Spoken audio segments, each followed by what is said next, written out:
Welcome back, besties. It's me. We're on the mend. Listen, am I doing great? Guys, am I ever doing great? Actually, I'm doing all right. I really am doing all right. You know that forgiveness ritual I told you guys about? Actually, I can't just jump right into this. Hold on a second. I got to promote my show. Sometimes I forget I'm a stand-up comedian, and you guys too, because I'm barely on the road. But I have Raleigh on June 17th and Nashville on the 18th. June 17th, June 18th, Raleigh, Nashville, respectively. Please come. My tickets are on my site at BrittanySchmitt.com. I would love to see you guys out there. I don't know if I know how to do comedy. I don't know what I'm going to talk about, but we'll figure it out together. Okay, I hope to see you guys on the road. Okay, back to me. Enough about my career. Back to my mental health illness. I'm okay. So I'll be honest. Ever since Biggie died, I've really been exercising something that I learned in LA. Well, I guess LA, but AA. One of my friends in AA always used to say you can't hit a moving target, which means your depression and your anxiety and everything can't catch up to you if you keep moving. And I think there's a lot of validity in that. Grief is kind of what I was running away from this time, though. And here's the thing. You can't hit a moving target. I have been moving so fast since my little angel baby went to the next realm, to the better realm. I have been moving so fast. I've been doing so much. I've been so productive. I've been working out. I've been traveling. I've been rah. And it's been really, really nice. But what's been happening is this sort of underlying rage. Like this rage, I've been talking about it. Like it just pops its head up all of a sudden and I'll just like snap.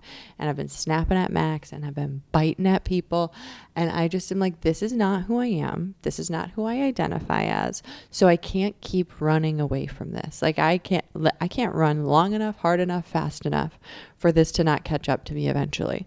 So yesterday I did a hypnotherapy session and I have this wonderful hypnotherapist she's in LA, but we do Zoom sessions. And if you ever want to do any of her sessions, she has them, they can be all on Zoom, and she is so efficient and so effective, and I love her madly. Ironically, her site is called Love Yourself Madly. Like that's her whole thing. And it does not matter what you need to talk about. It's not traditional talk therapy in that, like, what's wrong? Was it your mom who caused this problem? Was it your dad? Was it your sibling? Was it that time you got thrown into a dumpster by your best friend? Like, we don't do that stuff. We talk more like high level. We usually talk about career and love and life and how we're feeling spiritually. And it's much more of, it's not like fluffier, but it's much lighter usually. But we have had a few sessions where we get into the weeds because how we act as people is always dictated by our experiences and how they're sitting within us, right? If we don't let pain or trauma move through our body, then it stays in our body. And so I didn't really give myself a chance to let this pain move through my body. I've had my blinders on, you guys. I've been like, I got to do this. I got to launch a Patreon. I'm going to do cameos now. I'm going to do this. Like the stuff you're seeing me do online is a fraction of what I'm doing behind closed doors. My life used to be pretty lackadaisical. I would wake up, meditate, drink some water, read a book, go to Pilates, la-di-da-di-da-di-da was my life, okay? That was my life. But now I'm like, bitch, you gotta work. Like, that's the only thing that's gonna keep me from like sinking into the deepest, darkest depression of my life. So that's what I've been doing. And honestly, you guys, it does make me feel really good. I love working. I'm a hard worker. I've always been raised to work. I literally started working when I was 10 years old. My mom had a real estate company and she would make me telemarket. Can you imagine a 10-year-old telemarketing for real estate? I was like, hi, my name is Brittany. Do you want to refinance your house? They're like, how old are you? I was like, I don't even know what the word refinance means. But do you want to refinance your house? And then here was the trick. She didn't pay me hourly for this work. So I just had to cold call as a 10-year-old. I was cold calling. And I would only get paid if someone refinanced their house. And I would get paid $100 if someone refinanced their house. Child labor at its finest. But she she put that money in my savings account, my college savings account, which on my 18th birthday, she stole from me. So listen, I never got the money. My mom still owes me money, but, I love working. I've always loved working. I think one of the things I find the most challenging about being in comedy and being my own boss and having to like not self-regulate, but, be in charge of my own schedule is that if I don't have someone breathing down my neck being like, you gotta fucking do this, bitch, then I oftentimes don't do it. I'm like, if I can just like skeet through life, I will. But Biggie's death really put the foot on my fucking neck to be like, all right, let's go. Let's do all the things we've been saying we were going to do and like actually fucking do them. So I've been doing that. And then I got into my hypnotherapy session yesterday and she's like, how are you? And I was like, I'm not good. Biggie died, but I have this going on. I have this going on. I have this going on. And she's like, wait. Reverse. What do you mean Biggie died? Like what? You can't just say that so nonchalant. And I'm like, I can't talk about it. Like I literally can't talk about it. And then what we ended up doing is that forgiveness ritual. And so this works for all different things. The forgiveness ritual that I told you guys about the other week, where you envision a person, place, or thing, and you say, I'm angry that, I'm sad that, I'm accepting that, I'm in denial that, like, and you just let it go. I was just, like scream crying, like I'm in denial that I'm never going to get to cuddle him again. I'm in denial that he's not going to crawl under my bed sheets. I'm in denial that he's not going to wake me up by stepping on my face accidentally when he's trying to go get water. I'm in denial. And I just let it rip. Like I had so much sadness inside of me, and I still do. It's not gone. It's just like when you're able to articulate it and move through it, it really moves things in your body. Like I've just been holding on to this grief that has turned into anger, and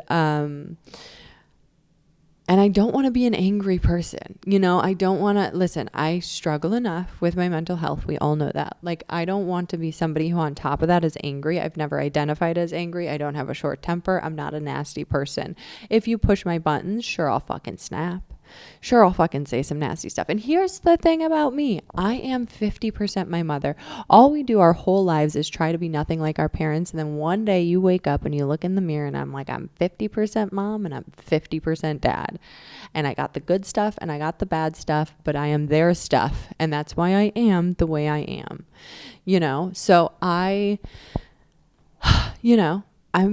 can be a nasty bitch. My mom was a nasty bitch. Like my mom could meet you for 45 seconds, figure out the things you hated the most about yourself. She would storm in the fucking chamber for whenever you pissed her off, and then she would just hurl those epithets and she would just fucking ruin not only your day, your life. The insults she would say they would sit in your soul until the day you died. That's how powerful she was at insulting people.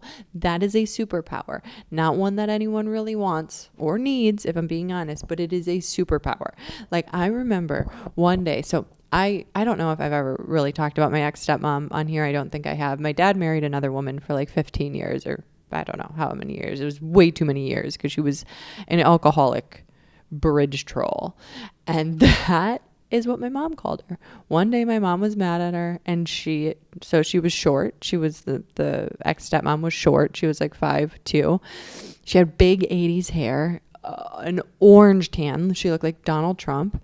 And she was a drunk. Like, not like, ooh, cutesy, like lay down in the middle of the yard naked, drunk. Like anytime we lost her, we knew she was naked and passed out somewhere, like that kind of drunk. Like she would fall asleep on a floor in the middle of a party, like she would come home from the bar and drive her car through the garage door, not the garage door like the up and down garage door, the door that went from the house, the garage to the house. Like her Pontiac Grand Am would be in the kitchen. Like this kind of drunk, like dragged down, nasty little drunk. And my mom one day just snapped on her and was like, you little alcoholic bridge troll.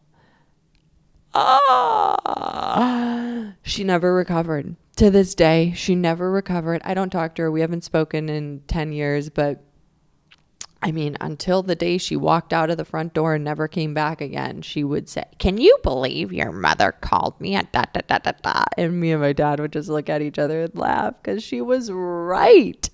My mom was always, always right. She would say the most horrifying thing, but she was never wrong.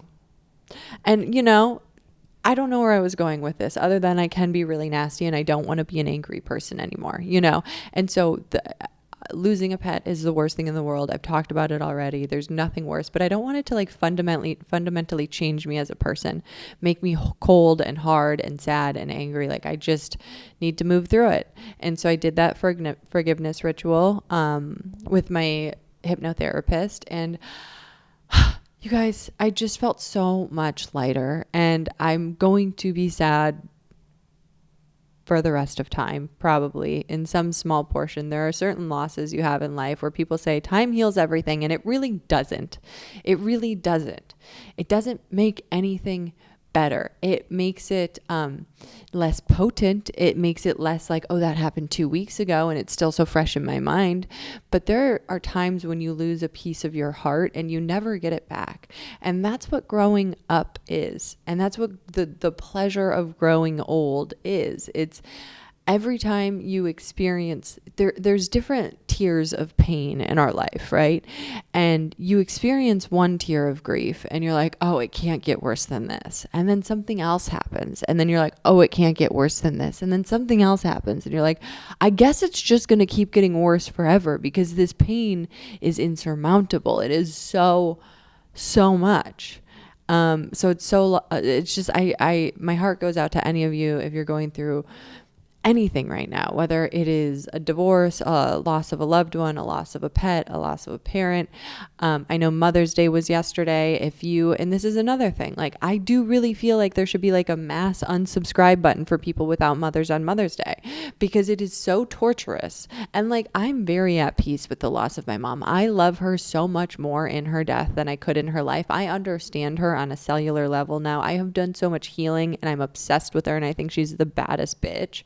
But in this life, she was just a bitch. You know, in this life, she was just a hurt, tormented, like she reminded me of like a rabid, you know, like a stray animal backed into the corner of a barn. Like that's how she always was, like.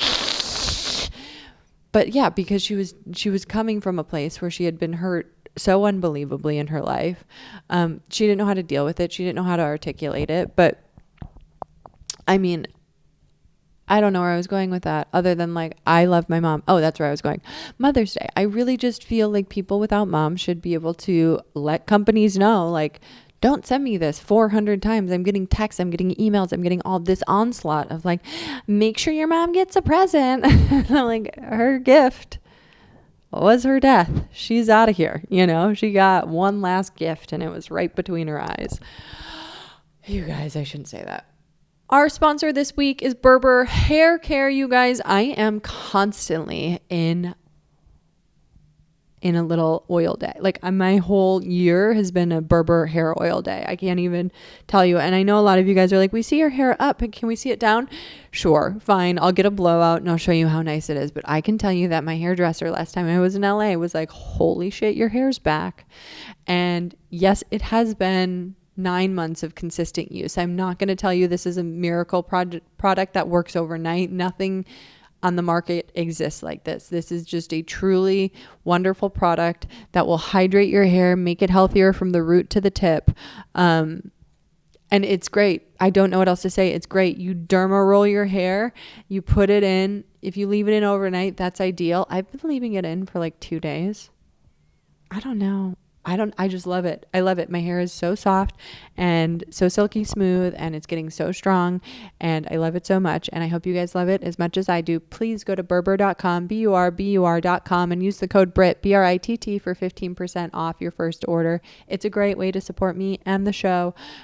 So please go to Berber.com and use the code BRITT for 15% off your first order. Thank me later. You guys, another sponsor of our show this week is Happy Caps. Happy Caps wellness mushrooms are listen, they're making a wave. They're making a wave in the wellness community. I know a lot of people that are ditching their antidepressants for microdosing.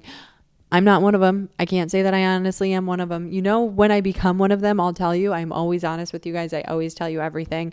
But if a little psychedelic adventure is in your future, please go to happycaps.com. Happycapswellness.com. happycapswellness.com.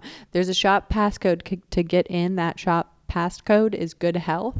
And then if you want a 20% discount on your order, it's HCW20. And you guys will really enjoy the ride, whether it's a micro ride or a macro ride. You're going to the moon, besties. Okay, love you. Bye. It's funny how much, well, it's not funny. It's understandable how much suicide really bothers people. It really does. It really doesn't sit well in anyone's soul when anyone commits suicide. They're like, no, you're not supposed to do that. But I'm like, I hate it when people are like, I don't understand. I don't understand why anyone would ever commit suicide. It's like, really? You don't? Are you not paying attention? I say this at shows now. I'm like, who here has never considered suicide? You know, people raise their hand. There was this one woman the other day. I was like, what do you do? She's like, I'm a single mom. And I'm like, you've never thought of it? You've never thought of it? I mean, just another woman was like, I've never thought of it. I work at a museum. And I was like, you've never thought about it? You've never looked around and been like, wow, people really respect the dead more than the living. I could become a relic. I could get the fuck out of here. But no, I mean, kudos to people who haven't, because I really never had until like my late 20s. My depression didn't set in until I quit drinking. And when I quit drinking, that's when the floodgates opened, and it was depression and anxiety and all these feelings that I never could articulate or even really understand I had, because I had been self-medicating. And guess what? The medication works. I hate when people are like, you can't just drink your way through it. You can drink your way through everything until you can't, until it stops working. But for some people, it never stops working. It never stops working. You know, like my dad, if he took a few days off from having beers, some big feelings might catch up to him, but he doesn't. And so he's just the happiest dude ever. He works hard. He drinks beers, he fishes, he hunts, and he fucking is super happy. And also, my dad is down in Florida now, which is amazing, you guys. It's very exciting. I love having him here. I cooked him dinner the other night. He's working on Max's Bagel Shop. We are going deep sea fishing this weekend. Like, I just love having my dad here. He's the best dude in the whole world. And when we're going to figure out a time, we're going to figure out a time for him to come back on the podcast. And also, I saw a lot of you guys wanted me to have my I have burpees. Wanted to have my sister on the podcast. I love my sister so much. She's so smart. You guys, listen to this. Her company. So she's working for a private company. She's one of 9 people. And this company is working on a drug to cure glaucoma. And they've had a ton of success. And her company, it was just in the Wall Street Journal, just got bought for $2.45 billion. I'm sorry, what? Is she officially the coolest person in our family? Absolutely. I was like, wow, she really came from behind and became the coolest. Like, that is insane. None of us know anything about science. Fine, I'm not going to put that on you guys. Maybe you know something about science, but if you could imagine how unbelievably successful this drug must be, that they think it's worth right now before it even hit the market, $2.45 billion. My sister's so fucking cool. Are you kidding me? She's one of 9 people working on that drug, testing that drug, making that drug a real thing, and she's going to get paid. That's fucking rad. It's so exciting. But yeah, so my dad's here. I saw you want her on the podcast. My sister's a very private person. She really doesn't like being a part of this life that I've created for myself. You know, even when I shot my special in Chicago, I had like a dad cam where, you know, my dad was in the picture and my sister was sitting right next to him. And so for some of the shots, she was in there and I was like, is it okay if you like stay in these shots? And she's like, please no. Like, she just is a very private person and I really respect that. Like, she literally like has a beautiful cabin in the woods and like horses and chickens and dogs, and like she lives the life that I wish I could live. Like, I wish, you guys, so badly I could just move to the woods. I keep journaling about this every morning in my morning pages. I'm like, could I just move to a log cabin? Like, could I actually do this? Because when I was growing up, we had a cabin in Eagle River, Wisconsin. And every time I went up there, it was the happiest I ever was. I was never happier. I would go on the hammock. I would read Harry Potter. I would come in. We'd cook a meal. I'd play Scrabble. And then we'd go to bed and do it all over again. And it was kind of creepy, but it was really fun and like rustic and charming and peaceful. I just fear with everything technology, we're just getting too far away from what we're supposed to be doing here. And one day we're all just going to be recluses and weird, and we're not going to have communication skills, and we're not going to have a tan. Our skin's all going to be white and strange and see-through. And not if you follow my skincare routine, but I don't know. I'm just worried for us, guys. I'm worried for us as a society that we're not headed in the right direction. I feel a little scared, but I'm trying to be more optimistic lately. Okay. I'm still practicing my gratitude list. I'm still very grateful. Everything's good. Nothing matters, because we're all going to die. See how quickly I just snap back into my old self. Okay. So I want to get into something. And I don't want to get into it for the same reasons I've gotten into it before, because I am at the point with this now where we're done. We're moving on. And now is the time where we reflect and we look at the lessons we can learn and the things we can take away from situations that made us uncomfortable. I will go into this by first saying I was very, very, very activated by the hellfire acid bath that went on with these designers. I have never, out of respect, ever said their names. However, they did have a lawyer send me a letter saying that I said it over and over again, ? And I haven't, but now I'm going to, because there's nothing against the law.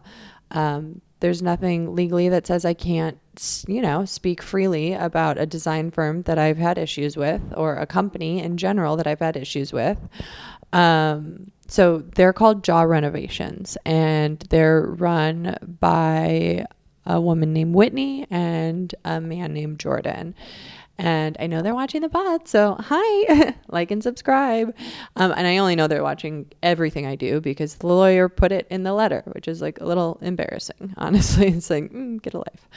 Get a life. But now that this has come to an end, so like I said, we did get lawyers involved, but I'm at the point with my heart and like my soul that I don't care. I cannot go on. I cannot give this another ounce of my precious energy.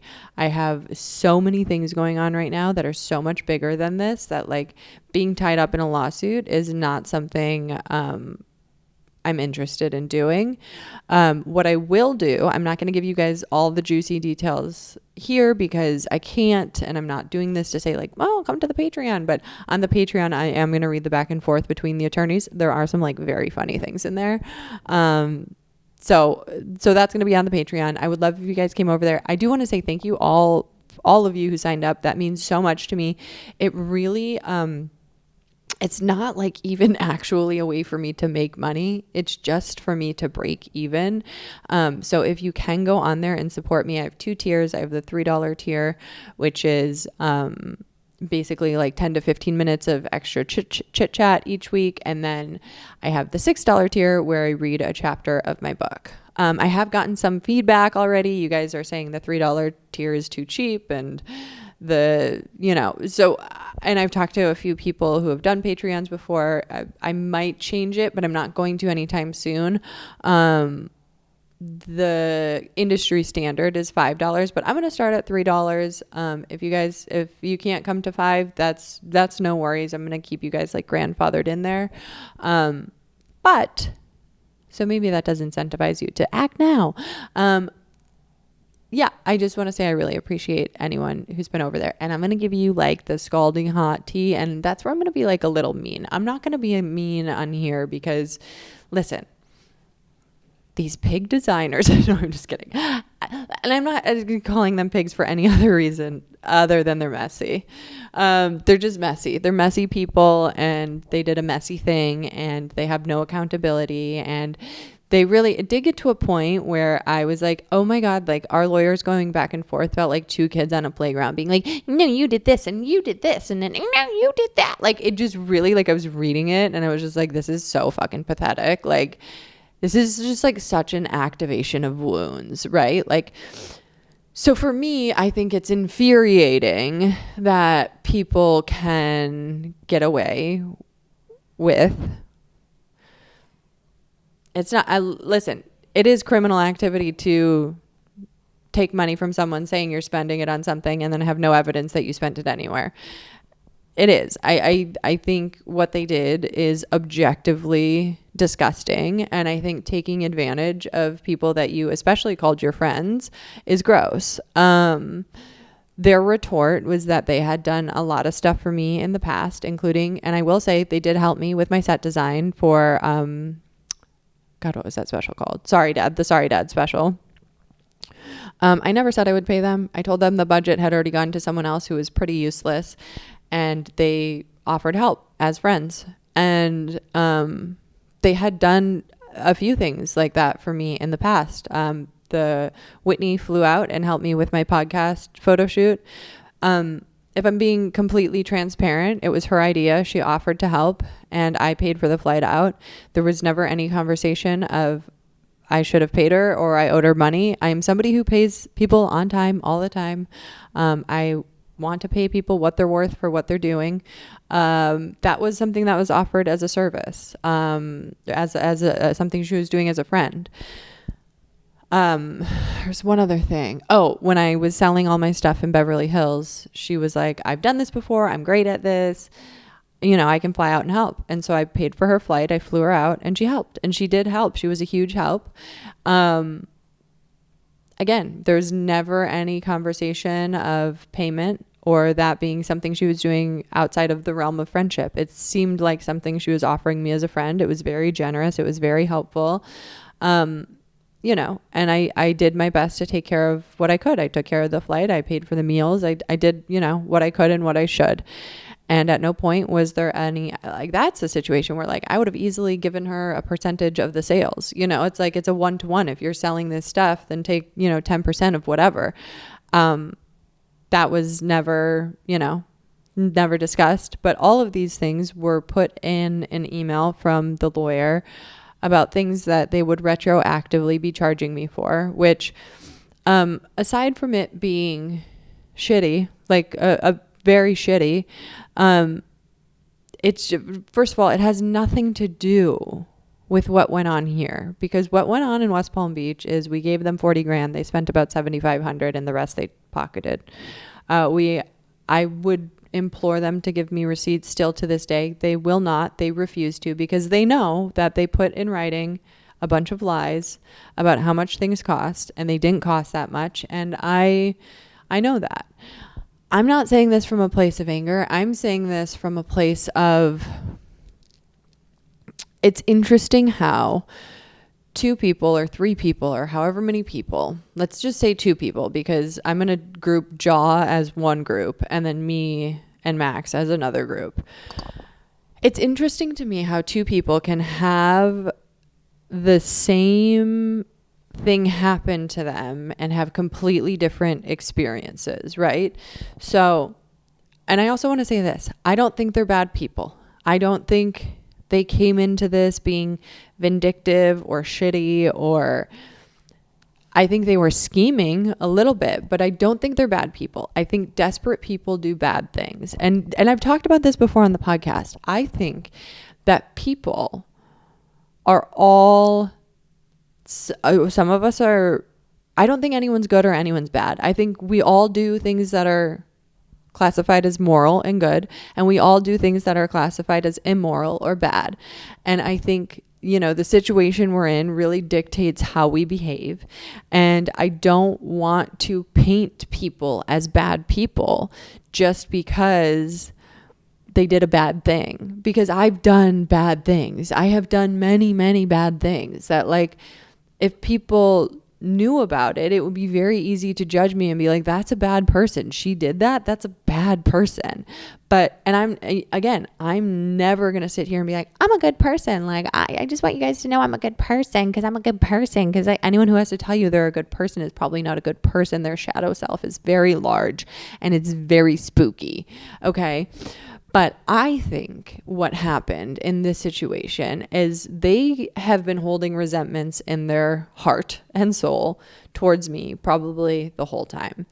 And they had been doing these favors for me as friends. And then the one time that I wasn't so appreciative and so like blown away by their work. And I did ask for accounting and I did ask for receipts.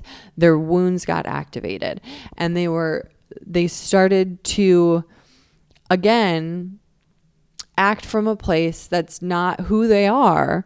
But it's like as people, we get so hyper defensive in situations when our feelings get hurt, when things are lost in translation. It's just like what I was saying about my mom earlier. My mom's whole life, she lived this way because she was in so much pain that she couldn't talk about. And I think when people have pain and hold pain and, they think they have to prove their value or prove their worth, it can come out really nasty. Like when you have to prove, no, I belong in this person's life. No, I've earned my keep here.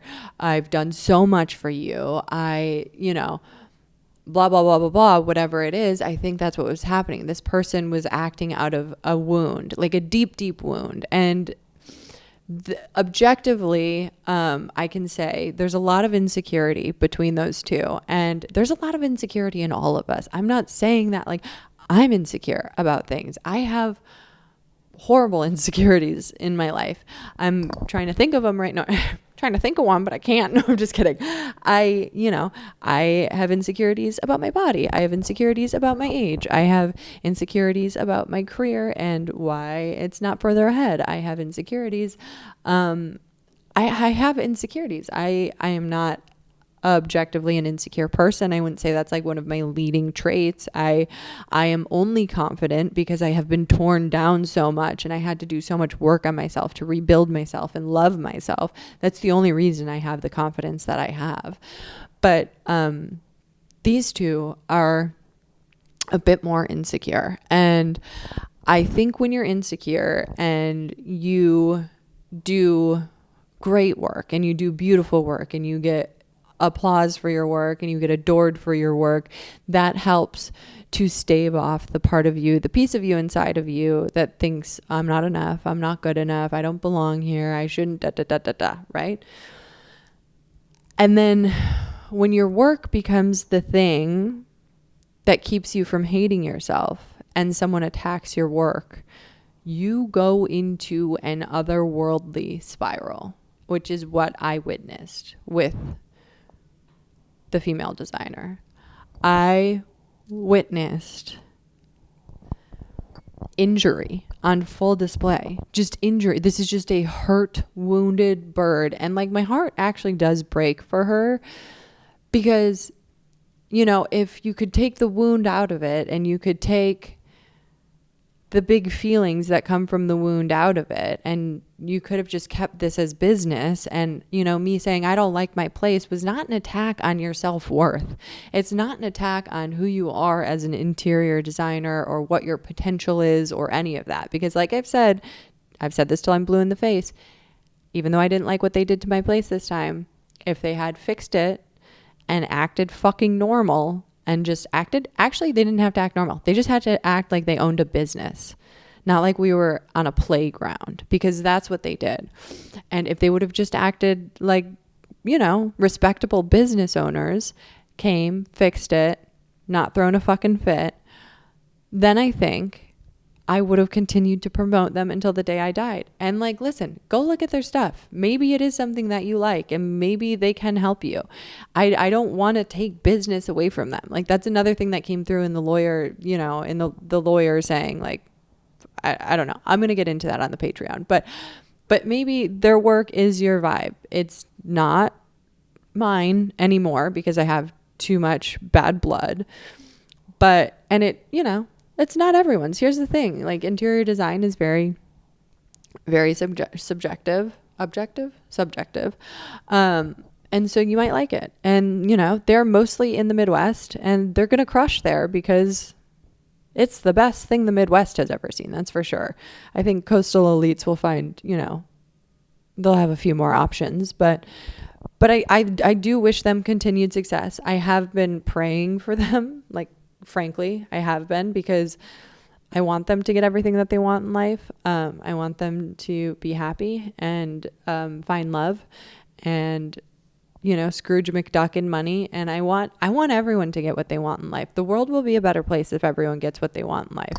But what I want to talk about more is this sort of phenomenon of people being in the exact same situation, having different experiences. And I've done a little bit of research on this, and, you know, a few reasons this happens. One, there's different histories. So what you've lived through before shapes what something means to you now. So rejection, I think, can be particularly hard. It can be particularly hard, not rejections, it's like critiques can be hard for addicts, right? And I'm an addict, and I know that because I've gotten feedback before that's been helpful. Like, it would have really been helpful, but I hold it in my heart and I get angry and I'm rageful and I'm resentful. And instead of taking that feedback, I do nothing. And then that's it. I have a really hard time taking feedback. I think similarly, this jaw had a really hard time taking feedback. I can't speak to either of their histories. I could, but it's none of my business. But I think the ability to take feedback and learning how to take feedback is really important, especially when, you know, when this all started, there was never any cruel intentions. It's not like anyone sent an email being like, I fucking hate this shit. We both were like, my email especially was like, I'm devastated. My heart is broken. I'm usually so obsessed with everything you guys do. I'm so sad to even be writing this. That's how it started. And the response was like, well, we did this and this and this and it was just like, whoa, whoa, whoa, whoa, whoa, whoa, whoa, whoa. They started immediately talking about things that we never ever needed to talk about. We never needed to talk about anything they had done for me in the past. It's completely irrelevant. We never needed to talk about how many hours they worked because they were on a flat rate. It's completely irrelevant. They just like continued to bring up complete irrelevancies, and then we got to a really nasty place, you know. And I think looking back on everything, I really don't think if I could do it again, I wouldn't have handled it differently, because I really did start from a place of compassion and love and support for them and everything they've ever done for me. I think the whole process was very illuminating. There was, you know, something that came up in one of the emails from the lawyers, which is basically like, we've worked with Brittany on this like trust-based sort of model before, and you know, we've never had any issues with it, which is like, you know, it's a funny way to say like, we've been able to pull the rug over her eyes for a while. You know, and if I do really go back to like actual accounting of what those two places in the past cost me, they were overcharging me the whole time. That's none of my business. That's their business. It's their business model. It's their karma. It's their lives. Karma's a bigger bitch than I could ever be. So good luck, you know, good luck working that way. Another reason that people can experience the same situation differently is because of different needs, sensitivities, and values. So the same situation can hit different pressure points. And this is, you know, there's a big sensitivity around self-worth here and value. And when Max and I thought we were just simply like not complaining, we just thought we were like raising our concerns with the job they did, their sensitivities just took over. It came from a really wounded place of like, no, we're good enough. No, this is good enough. No, this is what you asked for. No, like, no, we're not going to fix it. No, you can fix it. No, we did enough for you. No, no, no, no, no. And it was just like, oh my goodness. Like what happened here? So what's this? Meaning making. Okay, so meaning making. This is the point I'm at now. What matters the most is often the story someone tells themselves afterwards. So for a while, you guys were with me for the ride. For a while, I was very enraged. I don't like to live that way. And I said that at the beginning of this podcast, even with the biggie thing, I've been enraged. I've had a year of rage, and that's really uncomfortable for me. That's not a space that I enjoy living in. I don't feel comfortable there. I don't feel cozy there. I don't feel safe there. I don't trust myself when I'm angry. I don't trust the things I'm going to say. I don't trust the things I'm going to do. I don't trust myself. And so what I've done in the past few weeks is taking a meaningful pivot. Right. And looking at the situation, I think, what can I learn? How can I move forward? And how can I be a better person? Because what is the lesson here? Nothing happens to you for no reason. Everything happens for a reason. So a few lessons I've learned. One, trust no bitch. Like, literally trust no bitch. No, I joke about that, but like, don't be so trusting. Like, you cannot be trusting of people, whether or not you think they're your friends. You know, whatever relationship you have with them, you have to cross your T's and dot your I's and make sure that you're not getting bamboozled, because it really didn't feel good to get bamboozled. And I'm so grateful that Chase ruled in my favor. And, you know, we did get half of the payment back. I feel so bad for Max because he paid in cash. And so they're just like, all the way to the bank with that. No, right. Yeah. I mean, listen, whatever they spent it on, good for them. I'm sure it's more designer clothes so they can be like head to toe tacky as fuck, because that's, by the way, you guys, this is just another like PSA. This has nothing to do with anyone or anything, but if you wear designer anything, it's kind of fucking tacky. Like, I think quiet luxury is in right now. And I say that like wearing a slutty sorry dad tank top. Like, you're never going to look to me for fashion advice, but like, if you think wearing Gucci or Prada like brings you value or makes you look rich or cool, it makes you look bad with money. Like, it really makes you look like you're mismanaging your finances. You look tacky, especially if you're mixing designers. You're never supposed to mix Prada with Gucci with Chanel with no. You look tacky. It's a desperation that you're wearing on your clothes. So my advice to anyone who wants to, you know, look like they got something going on, quiet luxury. Okay. Quiet luxury. That's where we're living these days, babe. We're not spending money on designers. We've gone over this before. Designers just charge out the ass for things that are worth like $26. You're paying $5,600 for a purse that's worth $26. Who's the clown? You're the clown. Don't be the clown. Don't be the clown head to toe in designer because you look broke. You actually look broke. So don't dress like that because that's weird vibes. But the meaning making is at the end of this. Like, what do we take away from this? So mine is a big lesson in two things: trust and discernment. For me, trust, I have to stop trusting so easily. I need to exercise a lot more discernment when I let people into my life. When I feel their energy is insincere, I need to listen to that, because I have felt that with both of them. And I'm actually going to go into a specific story on the Patreon.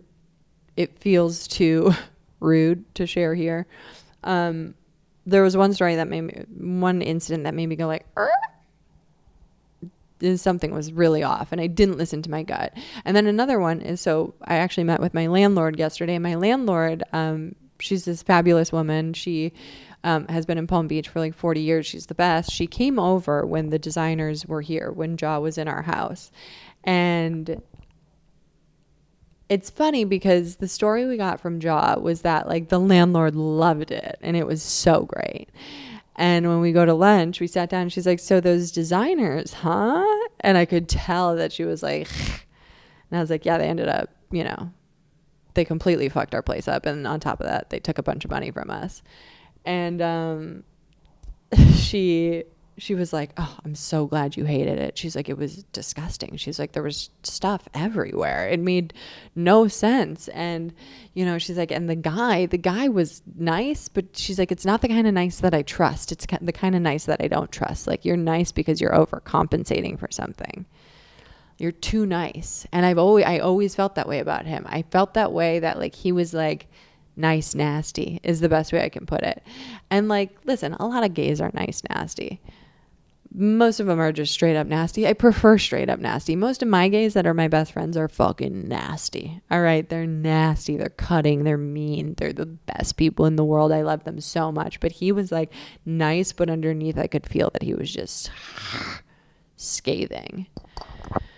So yeah, for me, it's trust and discernment. And then, also it was like a really good relationship building experience for Max and I. Like, was it comfortable? No, we got into like quite a few fights about it. It was obviously horrible to have my friends rip us off. Not a good feeling. But yeah, I think in general, just like it was a really good, it made us so much stronger. This whole year has made us so much stronger. We've been through so much together and I'm like more in love with him now than I've ever been.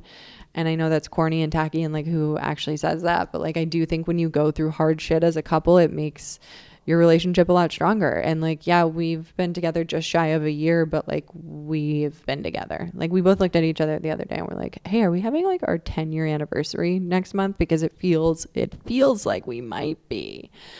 So anyway, I hope, in this, I'm sure they took away a lot of wonderful things too. Not wonderful. Listen, this wasn't fun for anyone. No one had fun doing this, like fighting with friends, relationships falling apart. You took this from me. You did that. Like nobody had fun here. I think everyone's nervous systems were probably shot. And, yeah, again, I don't think they're bad people. I just think they did a bad thing. I think desperate people do bad things. And, oh well. Good luck to you guys. I really do wish you all the best. Okay, so here's another thing that I want to talk about before we skedaddle. So this came up recently in my relationship, obviously. Something happened where we were out on a boat, and not the fishing boat. We were on a yacht. Not bragging. It wasn't ours. Our friend invited us, and it was one of my friends, one of my newer friends. And I said something, and then Max corrected me in like kind of a nasty way. Like he just kind of nasty, like shut me down. And then when I sat there, because I was aghast, I was like, how dare you fucking talk to me like that in public in front of people? He just like eyes forward, didn't even acknowledge me. And I was like, oh, you little bitch, you little Gemini bitch, I'm gonna fucking slit your throat and drink your blood. But we talked about it the other night, and I was like, I don't think it's appropriate that you do that. I think if you need to correct me about something, you need to correct me in private, and in public you need to support me. Like we need to support each other publicly. And I think that's just a good thing in general for couples to understand, that correct your partner in private and support them in public. Because when you correct them in public and you undermine them in public, it doesn't make you look cool. It makes your partner look like a fucking idiot for picking you. It made me look like a honk on my fucking clown nose. That I was like, this is my man. Look at my man being mean to me on a boat. Isn't that nice? Like, yeah, it was a real honk moment. So we had to talk about it, and he didn't really have any defense other than he was hungry and he's sorry. And this is another thing. This is another thing we're done with, okay, in this year. The hanger thing, I'm over it. We can't keep doing hanger as an excuse for being horrible people, okay? If you're hungry, feed yourself. You are an adult. Unless you don't have the means, which, by the way, people that don't have money for food, they sit on the side of the road and they beg for change so they can get food, or meth, in which case you don't need food. But we're not doing the hanger thing. The hanger thing in this year, 2026, our Lord and Savior, is done. You're an adult. Feed yourself. Your low blood sugar cannot be an excuse for why you're being mean to me. That's insane. Like, literally just learn. Like, when your body says, hey, I'm hungry, feed it. So that the next thing yelling, when your body yells at you and is like, hey, I'm hungry, feed it. So the next thing yelling isn't you at your girlfriend, okay? Because I don't have the fucking patience. And I'm at the point right now where I will yell back, bitch. I'm going to yell back. I'm usually very zen and very chill. And I'm just like, all right, I'll take that abuse. I'll take that micro abuse. I'll take that. I'm not taking any micro abuses anymore. I'm not taking any abuses anymore. I'm fucking sick of it. I am sick of it. Oh my God. Okay. I think I have one more DM. I've been sending Mike these DMs. I'm sure he loves it. I've never worked with a client who struggled with romantic obsession and didn't also lack purpose in their life. Obsession is often a distraction from an unfulfilling reality. It gives you a project to focus on, something intense to analyze instead of turning inward. Because the obsession rarely has much to do with the other person, it has to do with the strategy you develop to cope with loneliness, lack of purpose, or unmet needs. The solution isn't getting the person, it's regaining purpose, creating fulfillment, and expanding your world so one person is no longer your main source of excitement. I thought this was so interesting because I think a lot of us girlies hyperfixate on love and finding love and finding meaningful partnership and all of that stuff. And I think that's also important and valid and relevant. And I don't think you should not focus on that if that's something that's very important to you. But I want you to make sure that you look at your lives and make sure that they're full in the way your life is full in the way it needs to be, right? Because I just think I really relate to this. Like anytime I've been like, oh, I need a man.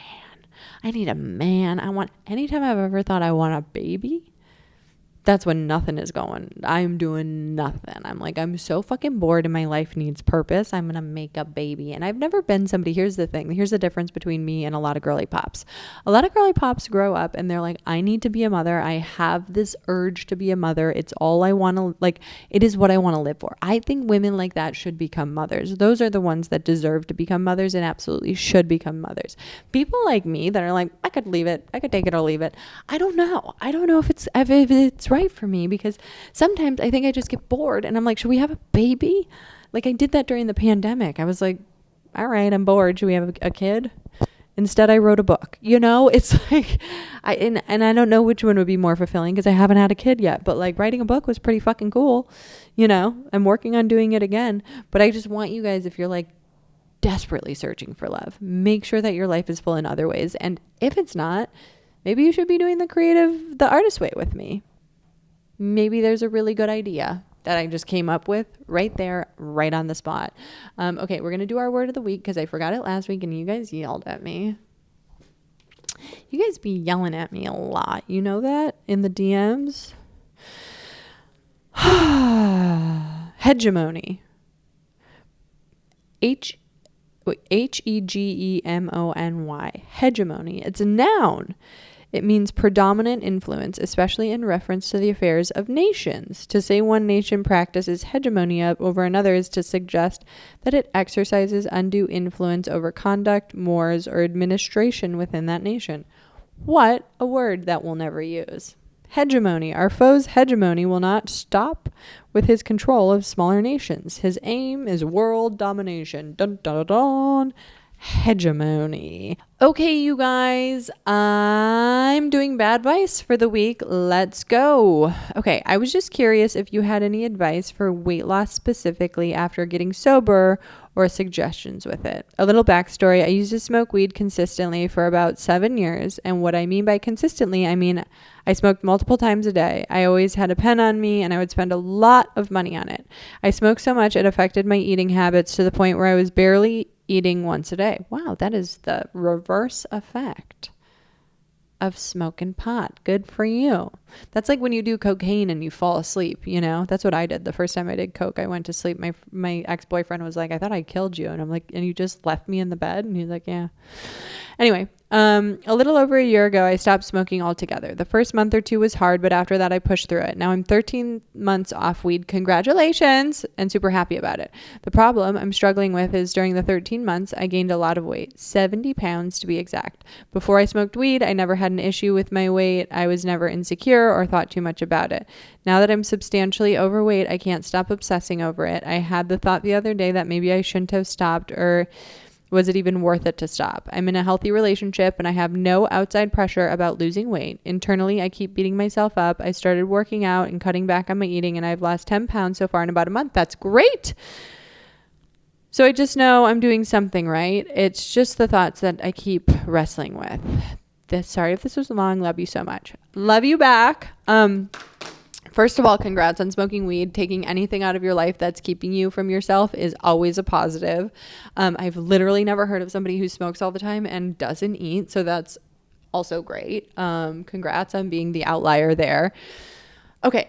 So unfortunately, this is all diet and exercise. And I think the easiest thing anyone can do for exercise when they don't want to go to the gym and like slog it out is 10,000 steps a day. So when you're doing 10,000 steps a day and drink your water, sister, we need you to be drinking a gallon of water a day. Literally look at this huge Stanley cup I have right next to me right now.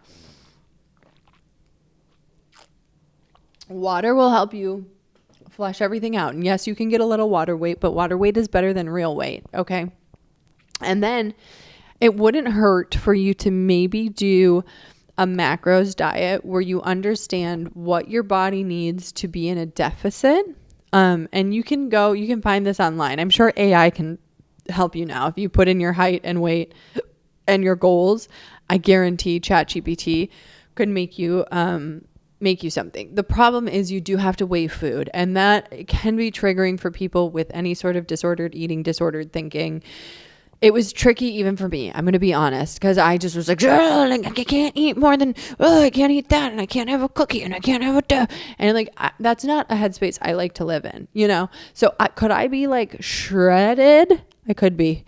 I have been, but I was also the most miserable I've ever been in my life. So I don't think shredded is the goal. I think healthy is the goal. And I think in order for you to understand how to get to a healthy body weight, macros for a little while will help you just kind of understand mentally like what you need to be eating in order to lose that weight. And then I don't know what your relationship is like with working out, but 3 to 5 times a week is kind of the dream. And if you can do 10,000 steps a day, it's not only good for losing weight because it's a ton of fucking cardio. It's just easy cardio. It's really good for the mental. Okay. To be outside, to be getting that sun.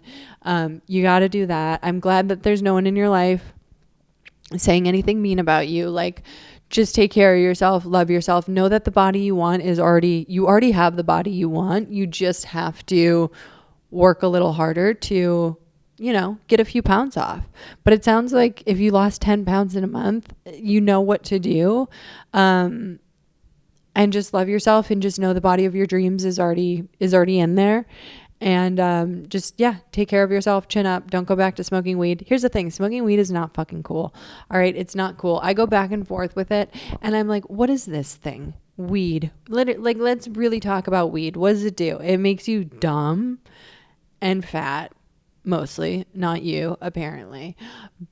And then also insane. There's also a chance it can just one day turn you schizophrenic and you never go back. What's the net positive? I guess back in school, when we used to be stoners and it's I don't know. Weed for me was great when I was hungover because I needed to take the edge off. But now that I don't have hangovers, I'm what edge am I taking off? I'm just turning into a fucking loser. So losers smoke weed. You don't need to. I love you so much and keep your chin up. Chin up.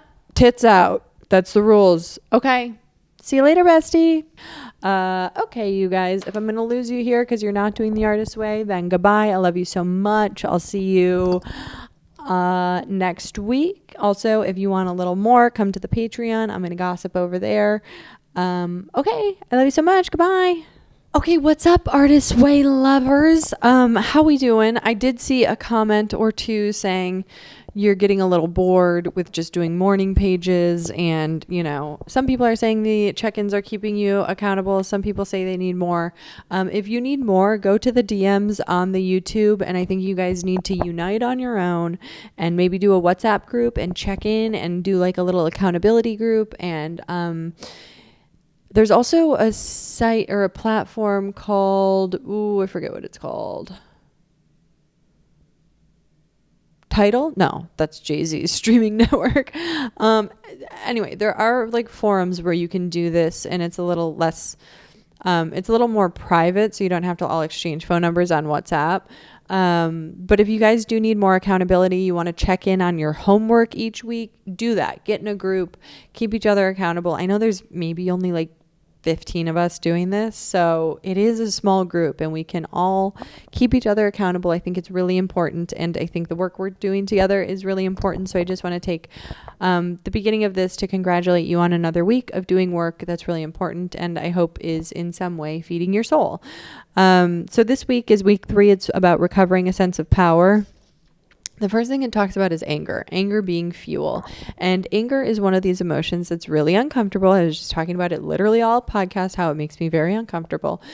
But anger, when it's towards creativity, is actually very useful because it's a bit of a compass, right? It shows us where we want to go. So if we're mad a person did a thing that we think we could do better, that anger is a compass. Envy is a compass and anger is a compass. So anything you're jealous of, anything you're envious of, and anything you're angry about, those are all three very strong compasses and they're guiding points in your life. And I think you need to use them, right? Anger is meant to be listened to. It's a voice, it's a shout, it's a plea, it's a demand. It's meant to be respected because it's a map. It shows us what our boundaries are and it shows us where we want to go. It's also a sign of health. So if anger is coming back to you in this creative recovery journey and you're starting to get mad about shit, that's a good sign.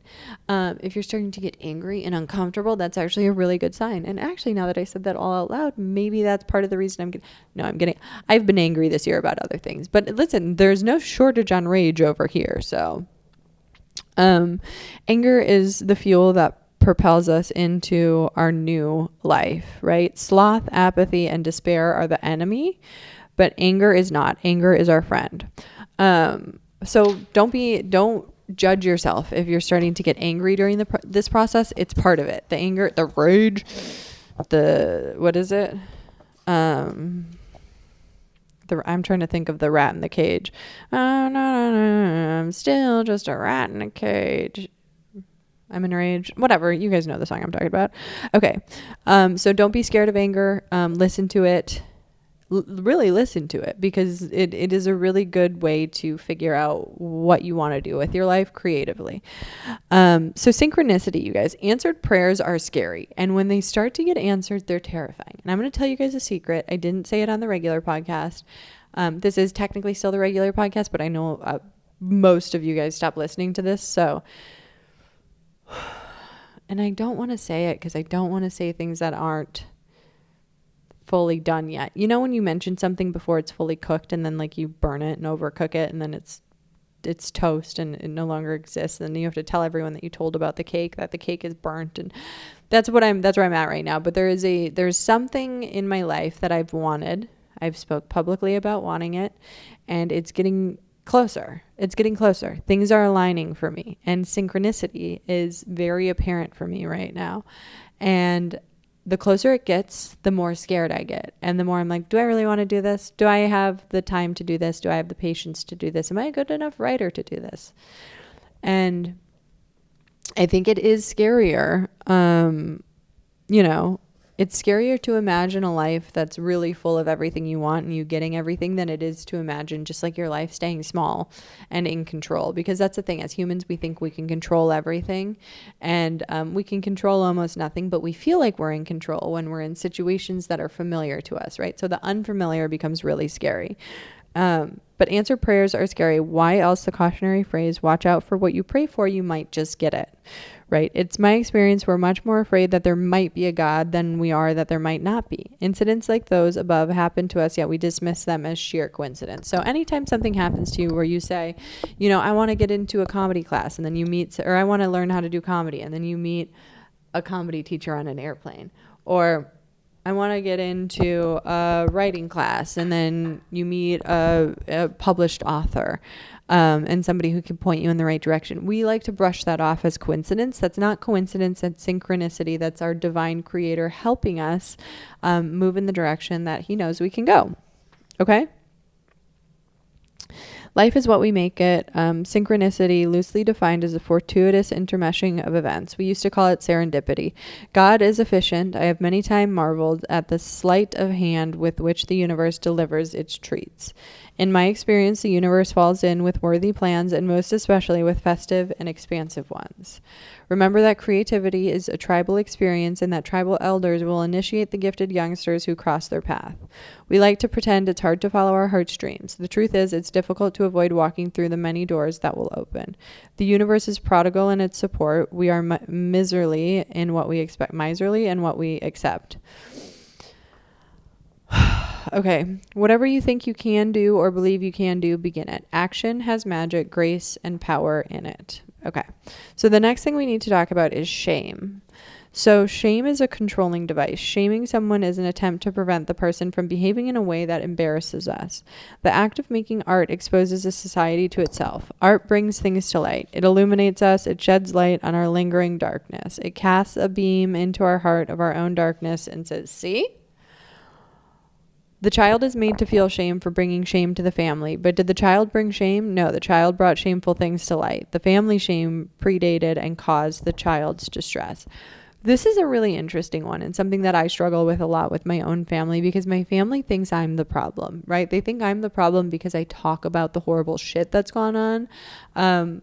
What they don't realize is like the perpetrator is the problem. The person who caused all of these, the person who did all this horrible shit is the problem. It's not me. I'm just the one talking about it openly, talking about it freely, because I think that, you know, especially when in family systems, there are bad things that have happened. Like, you know, there's different levels of bad, but it could be like dad had an affair with the secretary and my brother's only my half brother, or dad, or, you know,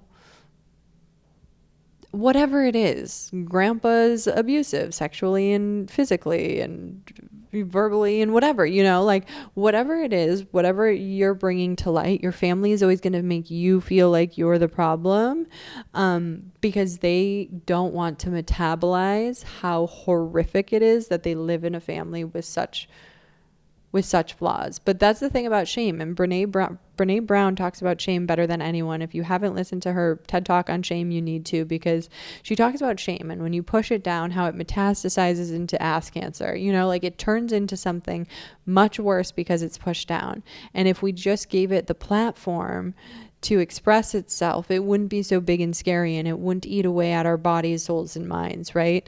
So shame, in the sense of art, it's similar, right? So if we are newer artists and we get a bad review, or someone critiques us or says something nasty, that can be the thing that like makes us not want to make any more art. Or somebody says something that you're like, I knew that about myself the whole time.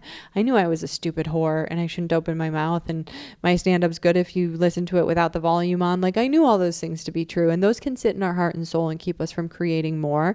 But what you have to understand about critics and people that are saying that, those are oftentimes repressed artists, right? And they're trying to put you down because they themselves are down. Once you understand that, all of the feedback in the world can't hurt you, you know, especially if it's nasty. And, you know, to be clear, this is a phenomenon that happens, and it has happened to me before. Like once you get near the finish line, you start to freak out, right? Once the painting's almost done, you're like, oh, you know what? We don't need to finish this. I did the exercise. We're good. Once the book is almost done, you get near the end and you're like, I don't think I need to tell this story anymore. Once, you know, for me, a perfect example was my first stand-up special, From Hoe to Housewife. When I put that out, before I put that out, 2 months before I put that out, I literally had to have my manager and agent and everyone talk me off the fucking ledge, because I said, I don't need to put this out anymore because it's not my reality and it's not my truth. I was in the process of getting a divorce. The whole special was about being married, and I wanted to shelf it. And they're like, you did it, just put it out. Who cares? It's the thing that blew my career up. I'm so grateful I put it out. And thank God I didn't listen to that little voice inside of my head, because that little voice inside of my head was trying to keep me from experiencing success. And truly it's trying to keep you from experiencing shame and embarrassment and the feeling of failure, right? But like also it does keep you from experiencing success. So just be really, really careful with that. And also another thing to be really clear about is not all criticism is bad. Some criticism, you know, if it's from the right person, if it's from a mentor, if it's from somebody, a professional in the field who has a ton of experience and can tell you how to do this thing better, easier, quicker, faster, whatever, with the same success rate, listen. You have to listen to the people around you that are good. They have goodwill, good intentions, and they want the best for you, because then their criticism it's not this horrible, painful thing. It's just criticism, right? And a little criticism can be good because it can push you in a direction and get you to where you want to go faster.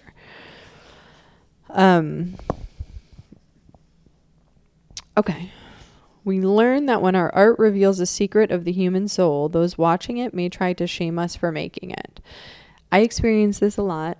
You guys might experience this too. I don't know what sort of artistic journeys you're going to go on. So I experience this a lot because a lot of the subject matter that I talk about is very dark, and a lot of it's taboo. I talk about suicide. I talk about rape. I talk about abortions. I talk about things that society generally likes to tiptoe around or skirt away from. So people get very angry and they want to make you feel so ashamed that you dare to speak of these things.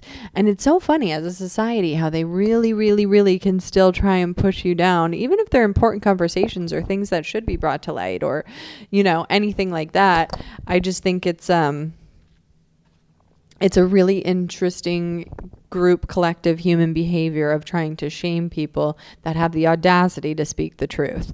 So whether you're writing or painting or, you know, doing sculptures, whatever art you're doing, if anything is, you know, ever going to make anyone uncomfortable by looking at it, just be prepared for the onslaught of shamers, but just know that those people are just they're not okay in their own bones. They're not okay in their own skin enough to confront the uncomfortable things that exist in this world. It has nothing to do with you. Okay? So here's the thing. At these times when people start to shame you, you have to be very firm with yourself and not pick up the first doubt. We simply cannot allow the first negative thinking to take hold. Taking the first doubt is like picking up the first drink for an alcoholic. Once in our system, the doubt will take another doubt and another. Because the antidote for shame is self-love and self-praise. This is what you need to do. You need to, when a doubt creeps in or someone says something horrible, you have to say, I'm good enough. I am brave. I am trying. Since when did it become lame to try? Since when I don't know this person. I don't know this faceless bot on the internet, you know, saying horrible shit about me. You don't need to give into it. It's like, you know, you just can't take the first out. You need to learn how to deal with criticism. And there's some steps here in this chapter that you need to do. There's a bit on detective worth. There's some in this chapter about growth. So growth is erratic forward movement. 2 steps forward, 1 step back. Remember that and be very gentle with yourself, okay? God helps those who help themselves. If you do 1 nice thing a day for yourself, God will do 2 more. You need to experiment with solitude and quiet time. Check in with yourself. See how you're feeling. Take care of your inner artist. Take care of your inner child. Make sure you do your homework for this week. I hope you guys are all doing your morning pages. I've been doing my morning pages. I've also been doing my artist date this week. I did it's not a color by number, but Jonathan Adler did this collab with Michaels where you can go buy some of his art and paint it. And so that's what I've been up to this week, just painting a little bit. And it's nice to it's like, again, it's another form of meditation. It's just, you know, I'm not beaming with joy, but I am just quiet and I'm focused and I'm in the zone. So I hope you guys are in the zone. I'm so proud of you guys for doing this work with me. I love you so much. If you have any questions, DM the Talkin Schmitt page. My other page gets way too many DMs for me to even see. DM me if you need me. I love you so much. And I'll see you next week, besties. Okay, bye.